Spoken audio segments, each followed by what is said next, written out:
जय हिंद दोस्तों, आप सभी का स्वागत है आपके अपने YouTube चैनल कैरियर अप पर। आज है 17 जनवरी और आज हम उससे रिलेटेड करंट अफेयर्स के बारे में बात करेंगे। उससे पहले अगर आप इस चैनल पर पहली बार विजिट कर रहे हैं तो चैनल को सब्सक्राइब करके बेल आइकन को प्रेस कर लें ताकि आने वाली वीडियोज का नोटिफिकेशन पहुंचे आप तक सबसे पहले। तो चलिए फ्रेंड्स शुरू करते हैं और चलते हैं पहले प्रश्न की ओर।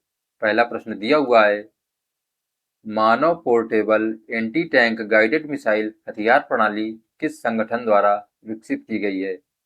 मानव portable anti tank guided missile हथियार प्रणाली किस संगठन द्वारा विकसित की गई है? ऑप्शन ए है भारतीय अंतरिक्ष अनुसंधान संगठन, option B Hindustan aeronautic limited, option C Bharat dynamics limited, option D रक्षा अनुसंधान एवं विकास संगठन।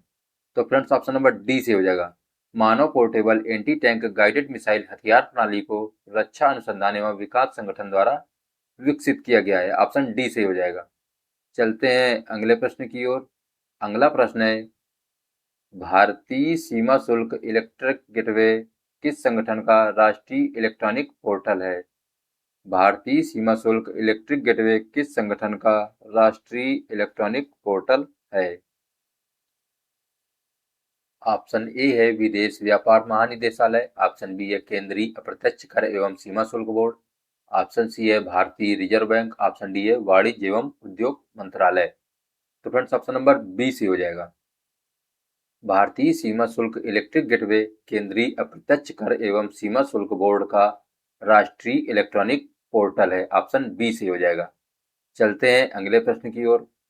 अगला प्रश्न है, बैनेरघट्टा राष्ट्रीय उद्यान किस राज्य में स्थित है? बैनेरघट्टा राष्ट्रीय उद्यान किस राज्य में स्थित है? ऑप्शन ए है कर्नाटक, ऑप्शन बी है मध्य प्रदेश, ऑप्शन सी है गुजरात, ऑप्शन डी है केरल। तो फ्रेंड्स ऑप्शन नंबर ए से हो जाएगा। बैनेरघट्टा राष्ट्रीय उद्यान कर्नाटक राज्य में स्थित है। चलते हैं अगले प्रश्न की ओर। अगला प्रश्न है, हाल ही में कौन पहला made in India AI platform launch करेगा? हाल ही में कौन पहला made in India AI platform launch करेगा? ऑप्शन ए है जोहो, ऑप्शन बी है पेटीएम, ऑप्शन सी है जियो, ऑप्शन डी है बीएसएनएल। तो फ्रेंड्स ऑप्शन नंबर सी से हो जाएगा। जियो पहला made in India platform launch करेगा जो कि एआई पर बेस्ड होगा। ऑप्शन सी से हो जाएगा। चलते हैं अगले प्रश्न की ओर। अगला प्रश्न है, किस राज्य के चुनाव आयोग ने आदर्श चुनाव आचार संहिता का हवाला देते हुए लाडली बहन योजना के अग्रिम वितरण पर रोक लगा दी है? किस राज्य के चुनाव आयोग ने आदर्श चुनाव आचार संहिता का हवाला देते हुए लाडली बहन योजना के अग्रिम वितरण तक रोक लगा दी है? ऑप्शन ए है मध्य प्रदेश, ऑप्शन बी है उत्तर प्रदेश, ऑप्शन सी है महाराष्ट्र, ऑप्शन डी है राजस्थान। तो फ्रेंड्स ऑप्शन नंबर सी से हो जाएगा।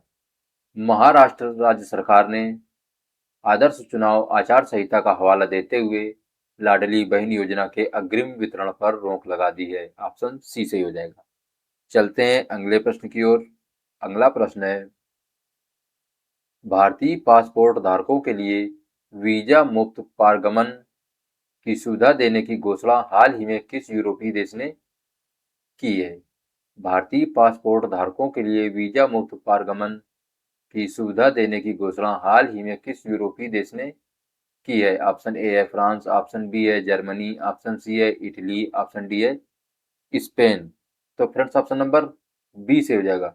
भारतीय पासपोर्ट धारकों के लिए वीजा मुक्त पारगमन की सुविधा देने वाला यूरोपीय देश जर्मनी है। ऑप्शन नंबर बी सही हो जाएगा। चलते हैं अगले प्रश्न की ओर।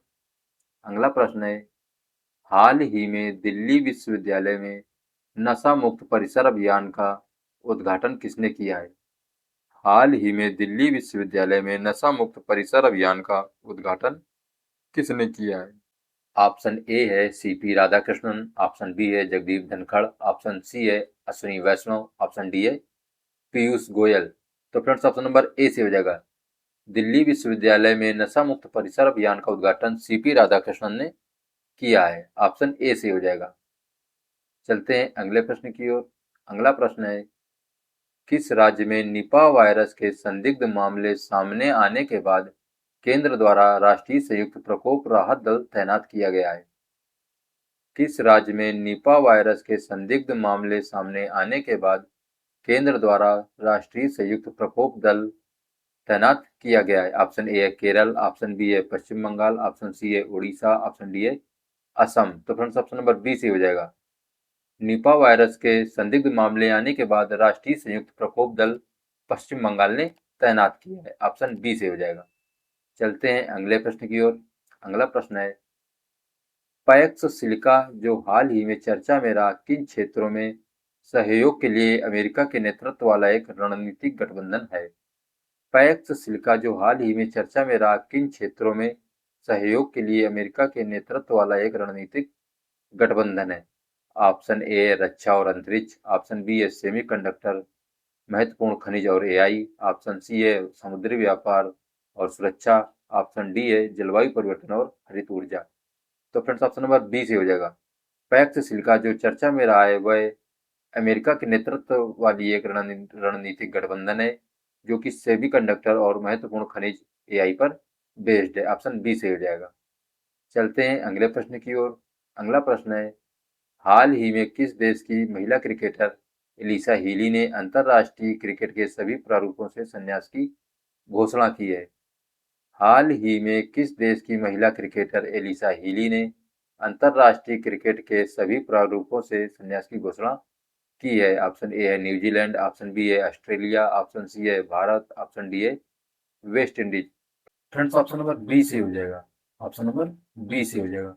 ऑस्ट्रेलिया देश की महिला क्रिकेटर एलिसा हीली ने अंतर्राष्ट्रीय क्रिकेट के सभी प्रारूपों से संन्यास लेने की घोषणा की है। ठीक है फ्रेंड्स, चलते हैं अगले प्रश्न की ओर। अगला प्रश्न दिया हुआ है, मुख्यमंत्री पिनराई विजयन ने हाल ही में केंद्र सरकार की नीतियों के विरोध में किस राज्य में सत्याग्रह रैली का नेतृत्व किया है? मुख्यमंत्री पिनराई विजयन ने हाल ही में केंद्र सरकार की नीतियों के विरोध में किस राज्य में सत्याग्रह रैली का नेतृत्व किया? Option A Tamil Nadu, option B है केरल, ऑप्शन सी है कर्नाटक, ऑप्शन डी है आंध्र प्रदेश। तो फ्रेंड्स ऑप्शन नंबर बी से हो जाएगा। मुख्यमंत्री पिनराई विजयन ने हाल ही में केंद्र सरकार की नीतियों के विरोध में सत्याग्रह रैली का नेतृत्व केरल में किया है। ऑप्शन बी से हो जाएगा। चलते हैं अगले प्रश्न की ओर। अगला प्रश्न है, हाल ही में अपार आईडी निर्माण में कौन सा राज्य सबसे आगे रहा है? हाल ही में अपार आईडी निर्माण में कौन सा राज्य सबसे आगे रहा है? ऑप्शन ए है अहमदाबाद, ऑप्शन बी है हैदराबाद, ऑप्शन सी है उत्तर प्रदेश, ऑप्शन डी है छत्तीसगढ़। तो फ्रेंड्स ऑप्शन नंबर डी से हो जाएगा। अपार आईडी निर्माण में सबसे आगे छत्तीसगढ़ राज्य रहा है। ऑप्शन डी से हो जाएगा। चलते हैं अगले प्रश्न की ओर। अगला प्रश्न है, हाल ही में अमेरिका ने किस देश के साथ व्यापार करने वाले देशों पर 25% शुल्क लगाया है? हाल ही में अमेरिका ने किस देश के साथ व्यापार करने वाले देशों पर 25% शुल्क लगाया है? ऑप्शन ए है वेनेजुएला, ऑप्शन बी है ईरान, ऑप्शन सी है इटली, ऑप्शन डी है रूस। तो फ्रेंड्स ऑप्शन नंबर बी से हो जाएगा। अमेरिका ने ईरान के साथ व्यापार करने वाले देशों पर 25% शुल्क लगाया है। ऑप्शन बी से हो जाएगा। चलते हैं अगले प्रश्न की ओर। अगला प्रश्न है, मध्य प्रदेश के किस बाघ अभयारण्य का नाम बदलकर प्रसिद्ध पुरातत्वविद डॉक्टर विष्णु श्रीधर वांकड़कर के नाम पर रखा जाएगा? मध्य प्रदेश के किस बाघ अभयारण्य का नाम बदलकर प्रसिद्ध पुरातत्वविद डॉक्टर विष्णु श्रीधर वांकड़कर के नाम पर रखा जाएगा? ऑप्शन ए है Kanha tiger reserve, option B है Ratapani tiger reserve, option C है Pench tiger reserve, option D है बांधवगढ़ टाइगर रिजर्व। तो फ्रेंड्स ऑप्शन नंबर बी से हो जाएगा। मध्य प्रदेश के प्रसिद्ध पुरातत्वविद डॉक्टर विष्णु श्रीधर का नाम पर रातापानी टाइगर रिजर्व का नाम रखा जाएगा। ऑप्शन बी से हो जाएगा। चलते हैं अगले प्रश्न की ओर। अगला प्रश्न है, हाल ही में किस राज्य ने अनिवासी मतदाताओं के सत्यापन के लिए ईरोनेट लॉन्च किया है? हाल ही में किस राज्य ने अनिवासी मतदाताओं के सत्यापन के लिए ईरोनेट लॉन्च किया है? ऑप्शन ए है हैदराबाद, ऑप्शन बी है तेलंगाना, ऑप्शन सी है केरल और ऑप्शन डी है अरुणाचल प्रदेश। तो फ्रेंड्स ऑप्शन नंबर सी से हो जाएगा। केरल राज्य ने अनिवासी मतदाताओं के सत्यापन के लिए ईरोनेट लॉन्च किया है। ऑप्शन सी से हो जाएगा। तो ठीक है फ्रेंड्स, आज की क्लास में इतना ही रखते हैं। अगर अभी तक आपने इस चैनल को सब्सक्राइब नहीं किया है तो चैनल को सब्सक्राइब कर लें, और अगर आप इस कंटेंट की पीडीएफ पाना चाहते हैं तो आप हमारे टेलीग्राम चैनल से भी जुड़ सकते हैं। मिलते हैं नेक्स्ट वीडियो में, तब तक के लिए जय हिंद। और आज की क्लास कैसी लगी आप हमें कमेंट बॉक्स में बताइएगा।